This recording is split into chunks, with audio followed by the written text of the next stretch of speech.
King Charles just laid Donald Trump out in front of the entire world during a joint session of the United States Congress. And King Charles did it without even mentioning Donald Trump's name once. When King Charles III spoke in Congress, the world didn't just listen, it reacted. His words were powerful, unexpected, and now everyone's talking. What did he say that sparked a global reaction? Let's get into it. What you're seeing right now in the British royal world is not just gossip, not just headlines, and definitely not just social media noise. It's something much bigger, a collision between monarchy, global politics, and shifting power.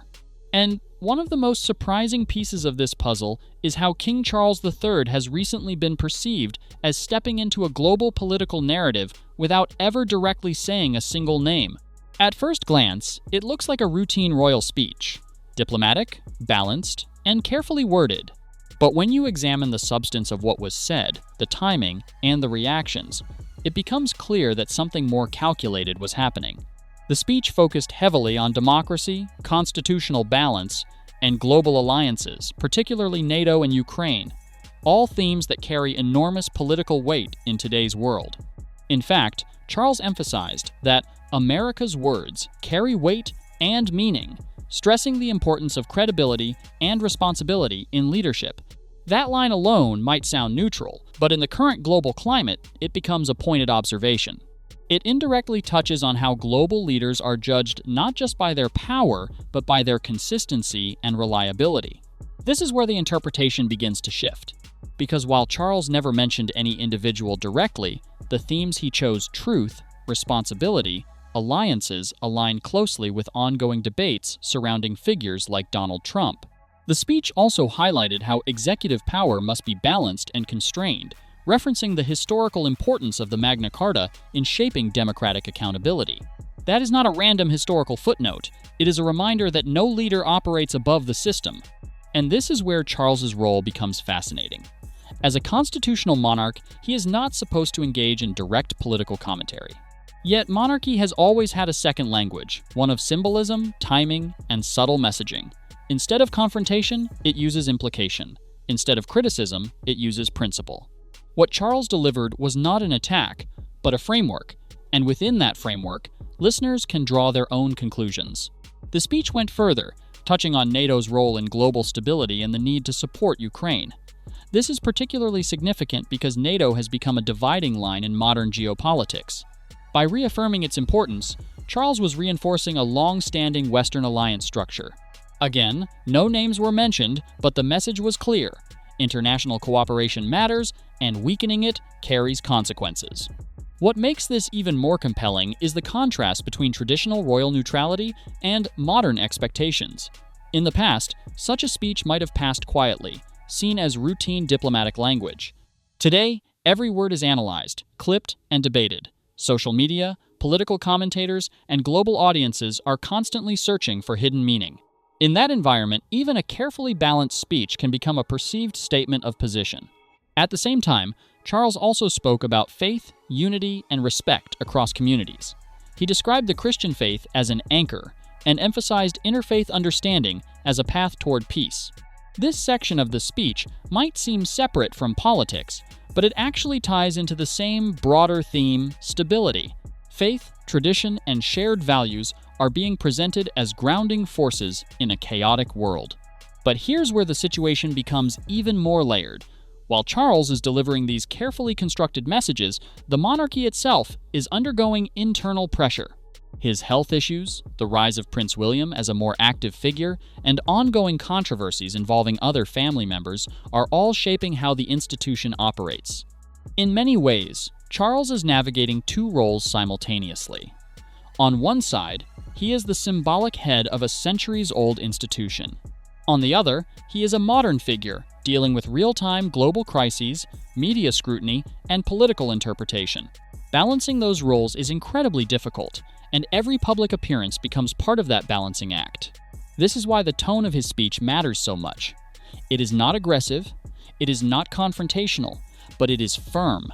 It reinforces certain principles: truth, accountability, alliance, stability, without directly accusing anyone of failing to meet them. That is classic royal communication. It allows the monarchy to maintain dignity while still participating in global discourse. At the same time, the reaction to the speech reveals how much the world has changed.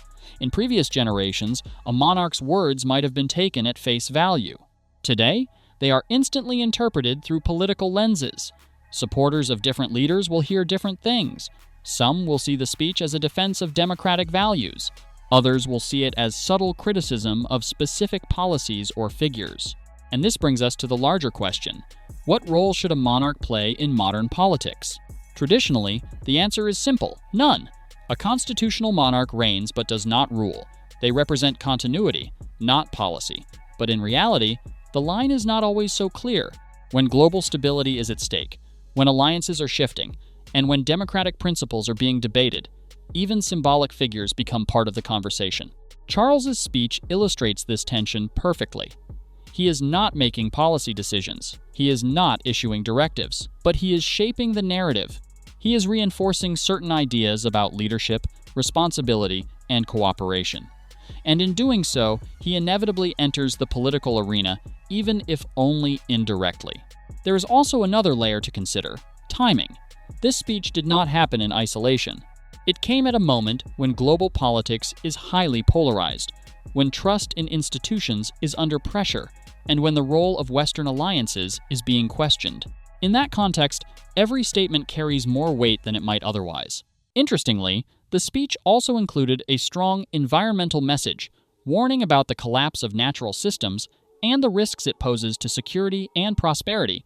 This is a long-standing focus for Charles, dating back decades before climate change became a mainstream political issue. It reinforces his personal identity as a monarch who is deeply concerned with sustainability and long-term planning. This environmental focus also connects to the next generation. Prince William has taken on a similar role, particularly through initiatives like environmental awards and global advocacy. Together, their messaging creates a sense of continuity, a monarchy that is evolving while maintaining its core values. At the same time, however, the monarchy cannot escape its internal challenges. Issues involving Prince Andrew, ongoing tensions with Prince Harry and Meghan Markle, and public scrutiny of royal finances and relevance all contribute to a sense of instability. In that environment, every public statement becomes part of a larger narrative about the institution's future. What Charles appears to be doing is reasserting the monarchy's role as a stabilizing force. By focusing on principles rather than personalities, he is trying to position the crown above political conflict, even while indirectly addressing it. It is a delicate strategy, one that relies on subtlety and restraint. But whether that strategy will succeed is an open question. The world is moving faster than ever, and subtlety is often lost in the noise. Audiences today expect clarity, directness, and transparency. A speech built on implication may be interpreted in ways that were never intended. Still, there is something powerful about the approach Charles has taken. Instead of reacting to individuals or controversies, he is reinforcing a framework, a set of ideas about how leadership should function. In doing so, he is appealing not just to politicians, but to the public as well. Ultimately, this moment reflects a broader transformation. The monarchy is no longer just a national institution. It is a global symbol. Its words are heard far beyond the United Kingdom. Its actions are analyzed in real time, and its role is constantly being redefined. What King Charles demonstrated in this speech is that even within strict constitutional limits, a monarch can still influence the conversation. Not by commanding, not by criticizing directly, but by reminding the world of the principles that underpin stable societies. And that is where the real power lies, not in what is said explicitly, but in what is understood. Let me know your thoughts in the comments below.